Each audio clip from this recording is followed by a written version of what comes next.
Oke, halo Sobat Tech semuanya. Selamat datang di Study Talk Vol 4 Tren hingga Peluang Karir di bidang IT tahun 2024 yang berkolaborasi dengan Julo. Apa kabar nih Sobat Tech semua yang sudah hadir di sini? Mungkin boleh ini kita ramein dulu kolom chat dengan satu emoji yang menggambarkan perasaan Sobat Tech pada kesempatan sore hari ini. Boleh dong diramaikan dulu kolom chatnya.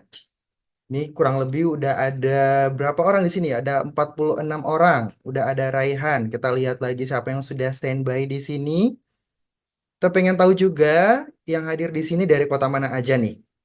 Apakah di kesempatan Vol 4 ini dari Sabang sampai Merauke lagi? Oleh Mbak Faya ya, betul. Saya sekarang adalah lead software engineer atau biasa dipanggil eh, tech lead ya, title sehari-harinya. Dan saya bekerja di Julo sekarang. Julo seperti tadi udah ada videonya dan udah coba dijelaskan oleh Mbak Fai dan Mas Waldi juga. Julo ini adalah eh, startup yang bergerak di bidang financial technology, secara spesifik financial technology di bidang lending ya.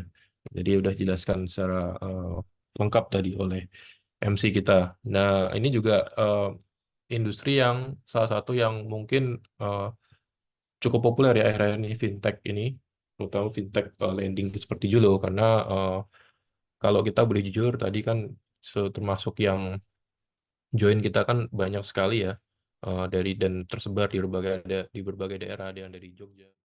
Saya akan lebih nyaman kalau kita bagi eh, bahasan kita hari ini ke 4 topik yang berbeda ya. Jadi ada perjalanannya nanti selama kurang lebih 45 menit kita diskusi bareng. Nanti bagian pertama saya akan coba sharing tentang tren-tren dari pekerjaan di bidang tech di akhir-akhir ini gitu.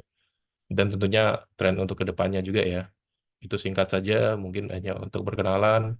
Dan kemudian nanti di bagian kedua nanti akan ada contoh aplikasi dari kemajuan-kemajuan tech di akhir-akhir ini yang dipakai oleh mungkin saya sendiri atau teman-teman saya atau tim saya di Julo bahkan yang nantinya bisa jadi informasi berharga buat teman-teman khususnya buat teman-teman yang belum masuk ke dunia kerja karena semakin early atau semakin dulu teman-teman tahu hal-hal seperti ini ya kan sebelum teman-teman udah terjun di dunia kerja akan semakin bagus bekal teman-teman nantinya untuk terjun di dunia kerja. Nah, udah tanda kutip startnya duluan gitu. Nah, kemudian nah yang pertama tren pekerjaan teknologi tech job trends. Jadi saya punya data dan ini datanya publik ya. Data ini saya dapat dari yang dari perusahaan rekrutmen atau konsultan rekrutmen yang namanya Michael Page dan ini datanya masih fresh tahun 2023. Yang artinya tahun ini mereka ini setiap tahun sebetulnya membuat report seperti ini ya. Tiap tahun dari tahun 2022 ada, 2021 ada, tarik ke belakang tuh mereka selalu tiap tahun membuat report seperti ini. Dan di tahun yang sekarang ini 2023 teman-teman bisa lihat ada 3 bagian ya. Ada skill atau hard ya, hard skill yang atau ya kemampuan yang sedang in demand atau sedang banyak dicari. Kemudian di bagian tengah itu ada roles atau pekerjaan atau title yang sebenarnya dicari di market ini. Kita kan hari ini bahas tentang peluang karir ya. Dan yang ketiga, industri apa sih yang lagi banyak mencari eh, kandidat pekerja gitu. Nah, kalau yang di bagian pertama, hard skill in demand, kita lihat sebetulnya ini hanya terkhusus di sektor industri IT atau tech ya. Tapi menariknya di tahun ini ada pergeseran bahwasanya di tahun ini tidak melulu yang dicari atau skill yang dicari adalah skill hard skill seperti misalnya software developer atau programmer atau mungkin database engineer itu udah agak kurang dicari, bukan kurang tapi agak menurun. Jadi ada 5 yang eh, paling in demand itu sebetulnya di bagian ini growth marketing, leadership, kemudian security and risk standard karena ini di Indonesia ya sebetulnya ya. Ini survei yang dilakukan di Indonesia. Nah, kenapa security and risk standard ini lagi naik-naiknya? Karena peraturan di Indonesia sendiri itu semakin lama semakin ketat untuk kita bisa eh, menjalankan sebuah katakanlah aplikasi online seperti Julo atau seperti startup-startup lainnya. Jadi ketika pemerintah punya inisiatif untuk memperkuat ini semua, tentunya startup harus mengikuti. Kayak contoh, Julo itu kan harus mengikuti peraturan dari OJK karena kita mempunyai lisensi dari OJK.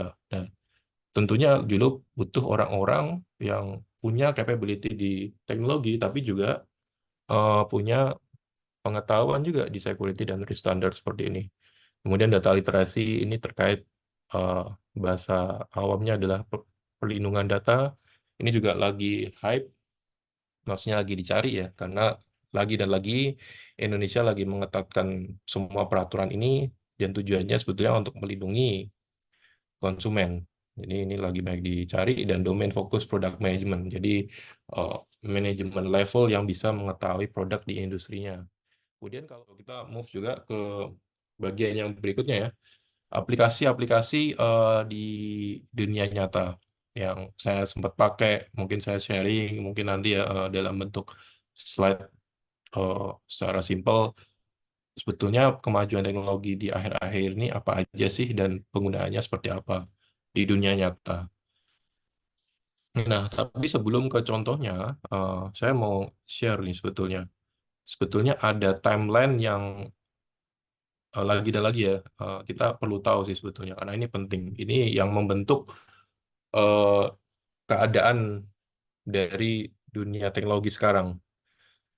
Dan ini dimulai dari, sebenarnya dimulainya udah jauh banget ya. Internet tuh kan kita ngomong ditemuin oleh DARPA Amerika Serikat dah tahunnya udah tahun lama banget. Tapi sebetulnya internet itu mulai menemukan eh, apa ya ditemukan atau mulai terkenal dan dipakai oleh banyak orang seluruh dunia, nggak cuma di negara-negara maju itu dimulai pada tahun 2000-an awal. Dan itu ditandai dengan eh, bangkitnya Google, mesin mencari Google ya. Nah, itu di 2000 awal Google naik. Sebelum ada Google, eh, kita tuh nggak bisa tuh mencari informasi dengan gampang di internet. Jadi dulu itu sebelum ada Google tuh ada yang namanya Alta Vista, itu bahkan zaman saya sebelum megang internet juga, tapi secara singkat itu beda sekali dengan Google, dengan mesin mencari. Kalau mesin mencari kan teman-teman gampang ya, tinggal ketik keywordnya apa, keluar apa yang ingin cari. Nah, zaman dulu beda. Nah, dulu tuh kayak Alta Vista tuh lebih kayak Yellow Pages. Gak tahu apakah teman-teman di sini ada yang masih tahu Yellow Pages. Nah, zaman dulu seperti itu. Kalau mencari informasi harus dibuka satu-satu, walaupun sadar ada tantangan-tantangan sebetulnya dari terciptanya hal yang tadi kita sebut ya. Nah, kalau kita ngomong AI, teman-teman, kita nggak bisa lupain sejarah masa lalu. Saya selalu suka ya tadi ya, saya ada timeline dari awal Google, sekarang juga ada AI itu sebelumnya, ada juga Industrial Revolution. Nah, Industrial Revolution ini yang mendahului AI. Jadi kenapa AI spesial? Sebetulnya dulu di Industrial Revolution yang saya tulis di sini, itu waktu zaman Industrial Revolution, di mana industri mulai naik, dan negara-negara maju mulai punya pabrik ya, dengan ditemukannya mesin uap itu pertama kali, itu manusia menemukan cara di mana mesin bisa membantu manusia dari segi motorik atau fisik. Jadi misal mesin mobil itu kan menggantikan peranan kereta kuda sebetulnya zaman itu. Kuda kan harus dikasih makan, harus dirawat, harus ya di punya kandang dan lain-lain. Nah, dan belum tentu kuda bisa jalan ratusan kilometer tanpa harus berhenti seperti itu. Nah, itu kan ada kekuatan motorik yang terbatas dari kuda atau dari orang yang mengendalikan kudanya. Nah, ini ketika ditemukan mesin uap dan sesaat setelahnya ditemukan mesin diesel waktu itu, mesin mobil ya, itu hal seperti ini terjawab. Ada menemukan solusi. Oh, kuda atau manusia emang ada limitasinya, tapi mesin Kalau kita desain sedemikian rupa bisa lebih efisien karena tinggal dikasih bahan bakar bisa jalan dan lebih cepat lagi. Nah, itulah industrial revolution. Eh, Contohnya ada di mobil, contohnya adalah mesin-mesin pabrik itu bisa mensupport pekerjaan fisik manusia yang terbatas menjadi lebih produktif. Dan waktu itu sebetulnya kalau boleh jujur, kalau kita baca ya literatur-literatur, industrial revolution itu bukan datang dengan damai juga. Banyak pekerjaan yang hilang ketika industrial revolution itu ada.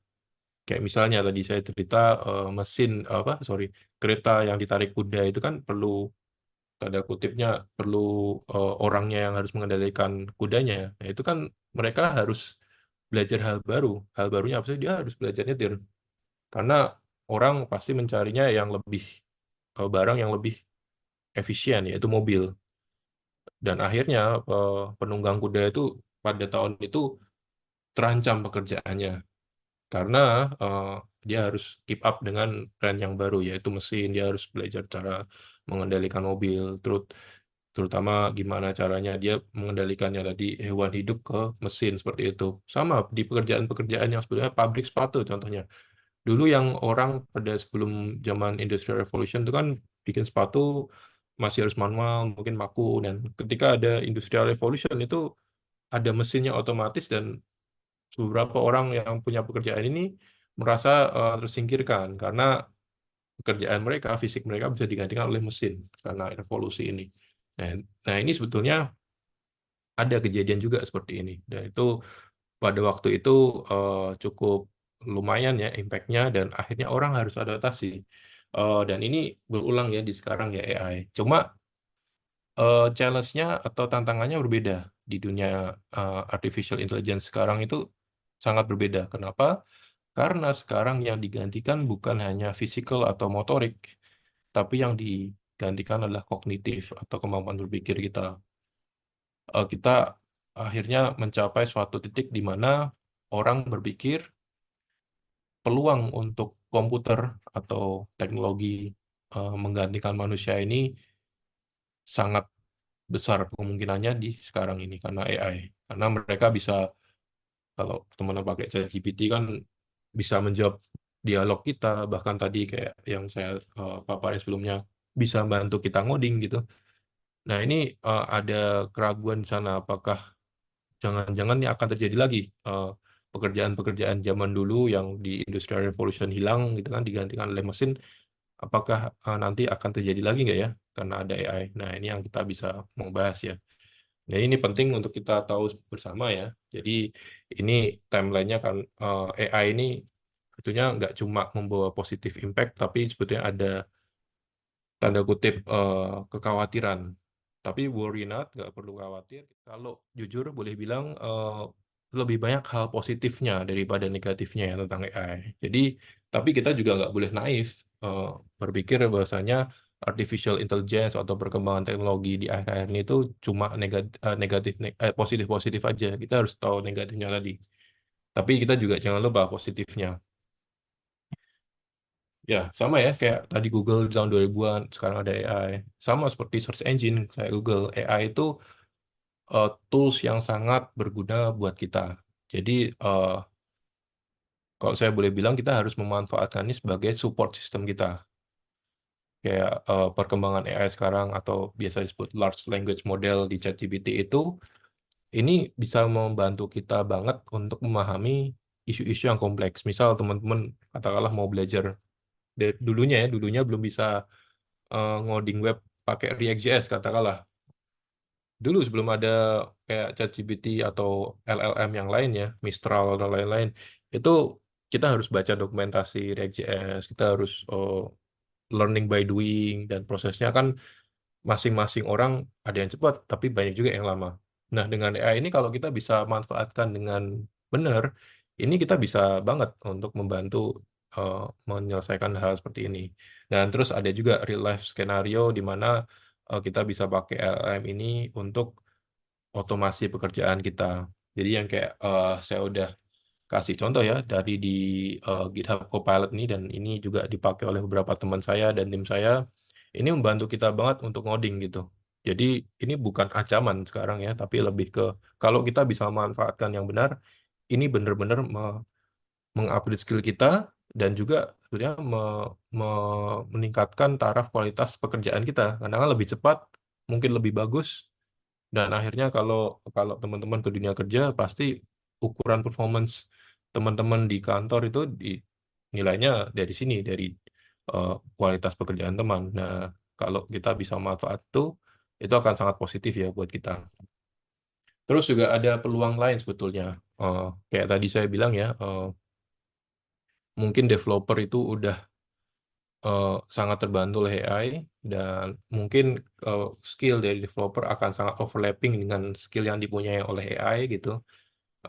Sebetulnya satu pintu terbuka, ada pintu yang satu pintu tertutup, ada satu pintu lain yang terbuka, yaitu ada peluang untuk kita eh, merambah ke dunia deep tech. Apa sih deep tech itu? Deep tech itu ya eh, sebuah sub industri di mana masih tech-tech juga, tapi ini lebih menyasar ke implementasi tech yang di luar perangkat lunak. Jadi teman-teman nanti mungkin nantinya akan ada peluang besar di sini, seperti Internet of Things, and then wearables gitu, dan semua peralatan-peralatan perangkat keras ya yang bisa eh, yang sekarang ini masih jarang. Nah, peluangnya ke depan tuh sangat-sangat besar ya seperti itu.